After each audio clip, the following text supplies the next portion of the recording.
ಭಗವದ್ಗೀತೆಯ ಮೊದಲನೆಯ ಅಧ್ಯಾಯದ 2ನೇ ಶ್ಲೋಕದವರೆಗೂ ನಾವು ಇಲ್ಲಿಯವರೆಗೂ ತಿಳಿದುಕೊಂಡಿದ್ದೇವೆ. ಇನ್ನು ಮುಂದೆ ದುರ್ಯೋಧನನು ಗುರು ದ್ರೋಣರ ಹತ್ತಿರ ಹೋಗಿ ಏನನ್ನು ಮಾತನಾಡಲು ಪ್ರಯತ್ನಿಸುತ್ತಾನೆ ಎಂಬುದನ್ನು ತಿಳಿದುಕೊಳ್ಳೋಣ. ಶ್ಲೋಕ 3 ಹೀಗಿದೆ: ಪಶ್ಚೈತಾಂ ಪಾಂಡುಪುತ್ರಾಣ ಆಚಾರ್ಯ ಮಹತಿಂ ಚಮು ಯೂಢಂ ದ್ರಪದ ಪುತ್ರೇಣ ತವ ಶಿಷ್ಯೈನ ಧೀಮತ. ದುರ್ಯೋಧನನು ಶ್ರೇಷ್ಠ ಬ್ರಾಹ್ಮಣರಾದ ಹಾಗೂ ಹಸ್ತಿನಾಪುರದ ಸೈನ್ಯಾಧಿಪತಿಯಾದ ದ್ರೋಣಾಚಾರ್ಯರ ಹತ್ತಿರ ಹೋಗಿ ಅವರಿಗೆ ಚುಚ್ಚು ಮಾತುಗಳನ್ನು, ಅಂದರೆ ಅವರು ಮಾಡದೇ ಇರುವ ದೋಷಗಳನ್ನು ಎತ್ತಿ ತೋರಿಸಲು ಮುಂದಾಗುತ್ತಾನೆ. ಇಲ್ಲಿ ಪಾಂಡವರ ಹೆಂಡತಿ ದ್ರೌಪದಿಯ ತಂದೆ ದ್ರುಪದ ರಾಜ ಮತ್ತು ದ್ರೋಣಾಚಾರ್ಯರು ಇಬ್ಬರು ಒಳ್ಳೆಯ ಸ್ನೇಹಿತರು. ಒಂದು ಸಾರಿ ಅವರಿಬ್ಬರ ನಡುವೆ ಒಂದು ರಾಜಕೀಯ ಕಲಹವಾಗಿತ್ತು. ಆದ್ದರಿಂದ ದ್ರುಪದನು ಒಂದು ಮಹಾಯಾಗವನ್ನು ಮಾಡಿ ದ್ರೋಣಾಚಾರ್ಯರನ್ನು ಕೊಲ್ಲಬಲ್ಲಂಥ ಮಗನನ್ನು ವರವಾಗಿ ಪಡೆದಿರುತ್ತಾರೆ.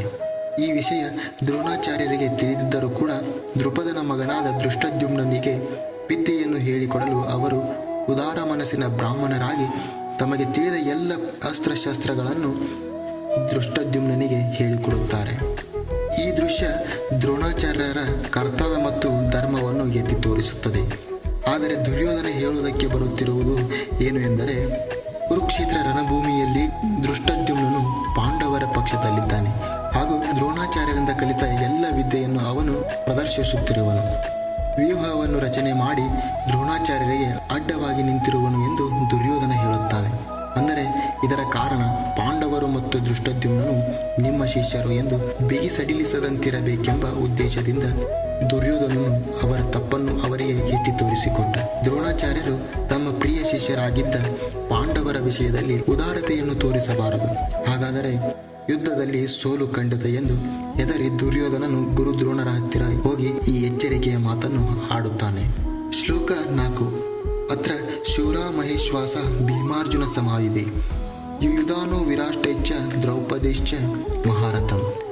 ದುರ್ಯೋಧನನು ಪಾಂಡವರ ಪಕ್ಷದಲ್ಲಿದ್ದ ಶೂರರನ್ನು ಹೆಸರಿಸುತ್ತಾನೆ.